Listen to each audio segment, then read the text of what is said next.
ప్రభుత్వ సలహాదారు పదవికి సజ్జల రామకృష్ణారెడ్డి రాజీనామా.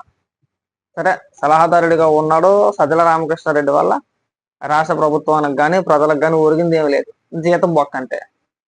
అది అలా పక్కన పెడితే వైఎస్ఆర్సీపీ పార్టీ ఓడిపోవడానికి ప్రధాన ముఖ్య కారకుడు సజ్జల రామకృష్ణారెడ్డి. ఏ మాట నేను అనట్లా.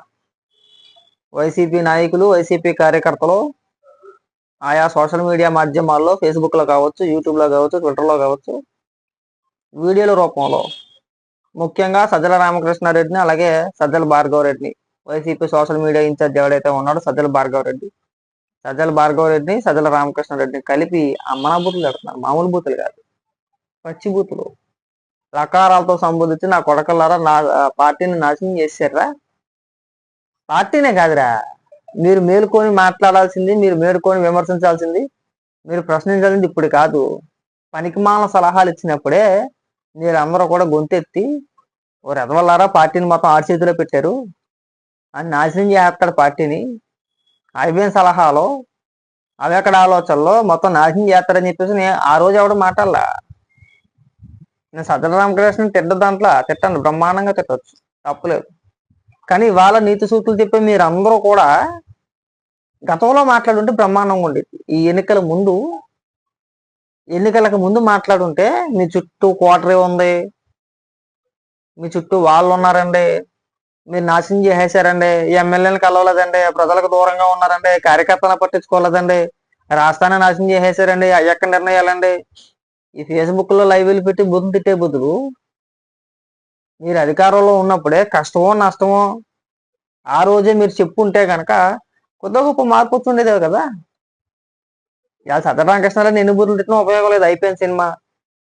చక్కగా ప్రజల సొమ్ము జీతంగా తీసుకున్నాడు, సంపాదించుకున్నాడు, దాచుకున్నాడు. సజ్జల భార్గవ రెడ్డి కూడా వైఎస్ఆర్సీపీ పార్టీ పేరు చెప్పుకొని శుభ్రంగా సంపాదించుకున్నారు. అందరూ కూడా తండ్రి కొడుకులు ఇద్దరు బ్రహ్మాండంగా సంపాదించుకున్నారు. మీరు తిట్టే బూతులు అలాగే వెళ్తాయా? కొండా రాజశేఖర రెడ్డి ఒక ఆయన ఉన్నాడు సోషల్ మీడియాలో వైసీపీ తరఫున. ఆయన ఫ్రస్ట్రేషన్ మామూలుగా లేదు. ఆయన కావచ్చు, లేదంటే ట్విట్టర్లో కావచ్చు, మామూలుగా తిట్టట్లా. తీరా చూస్తే సజ్జల రామకృష్ణారెడ్డితో పాటు ఒక 20 మంది ప్రభుత్వ సలహాదారులు మొత్తం పదవులకి రాజీనామా. అసలు అంతమంది సలహాదారులు ఉండి ఏం చేశారు ఇవాళకి మాకు అర్థం కాదయ్యా. ఇంచుమించు 50 మంది పైన ఉన్నట్టున్నారు సలహాదారులు. ఒక 50 మంది పైన ఉంటారు సలహాదారులు. అంతమంది సలహాదారులు ఏం చేశారు రాష్ట్రానికి అంటే ఏమీ లేదు, ఏం కనబడట్లా. ఓ పక్క జగన్మోహన్ రెడ్డి చేసింది ఏమన్నా ఉందంటే అది కూడా ఏం లేదు, బటన్ ఒకటే. ఆ బటన్ నొక్కడానిక 50 మంది సలహాదారులు ఉన్నారా మరి ఏంటో నాకు అర్థం కాల. సలహాదారులుగా ఉపయోగం లేని వ్యక్తులు ఎవరైనా ఉన్నారంటే వీళ్ళే. పైగా సలహాదారుడిగా ఉంటూ ప్రజల సొమ్ము జీతం తీసుకుంటూ నిత్యం 24 గంటలు చంద్రబాబు నాయుడు గారి మీద పడి ఆడవాలి, అలాగే లోకేష్ గారి మీద పడి ఆడవాలి. అంతకుమించి మనం చేసింది ఏమీ లేదు అందులో. అంతేనా సజ్జలా? అంతకుమించి మనం చేసింది ఏమైనా ఉందా? ఒకసారి ఓపెన్ చేయి సోషల్ మీడియా కానీ, లేదంటే మీ ఫోన్ ఆన్ చేసుకుంటే సరిపోతుంది. ఫోన్ కూడా స్విచ్ ఆఫ్ చేసుకున్నాం అంట. ఒకసారి ఫోన్ ఆన్ చేసుకొని చూసుకో. సోషల్ మీడియాలో మీ కార్యకర్తలే, వైఎస్ఆర్సీపీ పార్టీ హార్డ్ కోర్ కార్యకర్తలు ఎవరైతే ఉన్నారో వాళ్ళే సజ్జల రామకృష్ణారెడ్డి నాశనం చేసేట పార్టీని. మామూలు నాశనం చేయలేదు. ఇవాళ సజ్జల రామకృష్ణారెడ్డి వాళ్ళు ఈ స్థాయికి వచ్చింది పార్టీ. మరీ ఘోరంగా 10 స్థానాల 10-11 స్థానాల. కాబట్టి సజ్జల రామకృష్ణారెడ్డి కంగారు పడము. రాజీనామా చేసాం కదా, చేతులు దులిపేసుకున్నాం కదా, ఇంక మనకి ప్రభుత్వానికి సంబంధం లేదులే, మనకి పార్టీలకి సంబంధం లేదులే, సైలెంట్గా విదేశాలకు పారిపోవచ్చు, ఇలాంటి ప్లానింగ్స్ ఏమైనా ఉంటే ఆపి. అంత సినిమా లేదు. ప్రతిదానికి లెక్క చెప్పాలి, ప్రతిదానికి ఒక విధానం ఉంటుంది. ముఖ్యంగా నిన్ను మాత్రం వదిలే సమస్య ఉన్నదిగా. నువ్వు ఎక్కడికి పోలేవు, ఎక్కడికి పారిపోలేవు. ప్రతిదానికి చేసిన ప్రతి ఆరోపణకి నువ్వు సమాధానం చెప్పాలి, నీకు సహకరించిన అధికారులు సమాధానం చెప్పాలి. ప్రభుత్వ సలహాదారుడు అయ్యింది, రాజకీయాల గురించి ఏ విధంగా మాట్లాడు దానికి కూడా సమాధానం చెప్పాలి. ప్రభుత్వ సలహాదారులు అసలు రాజకీయాల గురించి మాట్లాడు, కానీ నువ్వు మాట్లాడు, దానికి సమాధానం చెప్పి ఫస్ట్. ఇంకా మీ కార్యకర్తలు ఇంకా కొంతమంది మాట్లాడుతున్నారు. గజ్జల లక్ష్మి అంటూ లేరు, మహిళా కమిషన్ చైర్మన్ అంటే ఆవిడ. నాకు అలాంటి వ్యక్తులను చూసిన తర్వాత నాకు అర్థమైంది ఏంటంటే, అలాంటి గొర్రెలు ఉన్నట్టు ఉన్న మూలానే మీరు ఇంతవరకు వచ్చారని చెప్పేసి నా అభిప్రాయం. మరి ఆవిడ మహిళా కమిషన్ చైర్మన్ గా ఎలా చేశారో మాకు ఇవాళ కూడా అర్థం కాదు. ఇవాళ నిన్న పొద్దుట అనుకుంటా కొన్ని స్లిప్పులు ఒకటి దొరికినాయి కొన్ని. వాళ్ళు ప్రచారం చేసేది ఏంటంటే అవి వీవీప్యాట్ స్లిప్పులు, అవి మనం వేసిన ఓట్లన్నీ కూడా ఇలా రోడ్డు మీద పడేయారని చెప్పేసి అదేదో ప్రచారం చేస్తారు. వాస్తవానికి వీవీప్యాట్ స్లిప్లే కదా అవి. ఒకవేళ నిజంగా వీవీప్యాట్ స్లిప్లు అయితే కనుక అన్ని మీద వైఎస్ఆర్సీపీ ఫ్యాన్ గుర్తుకే ఓటు అని చెప్పేసి ఉండదు. ఆ స్లిప్పుల మీద క్లియర్ గా ఉంది ఫ్యాన్ గుర్తుకే మనం ఓటు అని చెప్పేసి. ఆ ఒక పాంప్లెట్లు అవి వీళ్ళు ఎన్నికల ప్రచారాల్లో వాడుకునే పాంప్లెట్లు అవి. వాటి గురించి ప్రస్తావిస్తూ లైవ్ పెట్టింది, 40 నిమిషాలు లైవ్ పెట్టింది. అవి అన్యాయం జరిగిపోయింది, ఆ స్లిప్లని పడేశారని చెప్పేస్తాను. ఎక్కడైనా ఉంటది అలాగా? గొర్రెలు కాదా?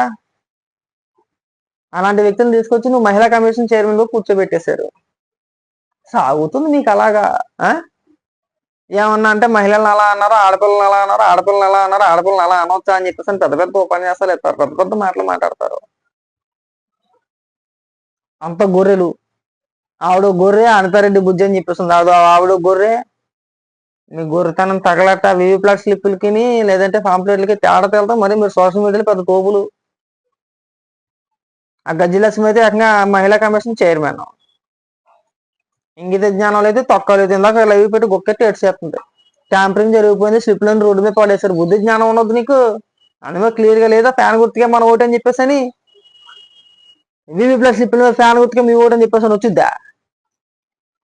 ఈ గోరితనం తగలట్ట అంత కాదేంటి రాష్ట్రాన్ని నాశనం చేసుకొచ్చింది ఇక్కడ దాకా.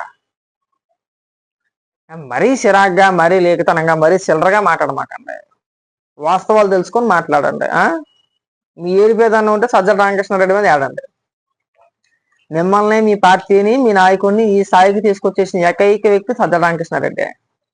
మేము మొదటి నుంచి చెప్తున్నాం, మరి బాబు సంక్షేమ పథకాలతో ఏం జరగదురా, బట్టన్ నొక్కేకండ్రా రాష్ట్రాన్ని నాశనం చేసేమాకండ్రా అని చెప్పేసాను. ప్రజలకి అంత తెలియదా?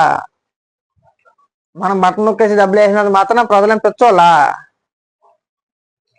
కాబట్టి ప్రజలకు అన్నీ తెలుసు. మనమే ఇక్కడ గొక్క తేడా అవసరం లేదు. ప్రజలకు అంత ఇంగిత జ్ఞానం లేకుండా ఏం ప్రజలు లేరు. అందరికీ అవగాహన ఉంటది, అందరికీ అవగాహన కల్పించాల్సిన బాధ్యత మనదే.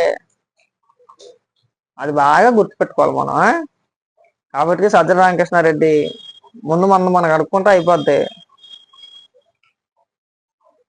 నువ్వు రాజీనామా చేసినంత మాత్రాన నువ్వు సేఫ్ అనో, లేదంటే నువ్వు బతికిపోయేవనో, లేదంటే తప్పించుకున్నావు అని చెప్పేసి అనుకో, ఖచ్చితంగా దొరికేస్తాను. ఇది మాత్రం పక్కా. నీకు తప్పించుకునే అవకాశం లేదు. జగన్మోహన్ రెడ్డి చేసిన అవినీతిలో నువ్వు కూడా భాగస్వామి. సారీ, మెయిన్ కారణమే నువ్వు. ప్రతి దాంట్లోనే కమిషన్ తీసుకున్నావు. సింపుల్ గా గట్టిగా నొక్కిన కాడికి శుభ్రంగా చేతులు దులిపేసుకునే ప్రయత్నం చేస్తున్నావు.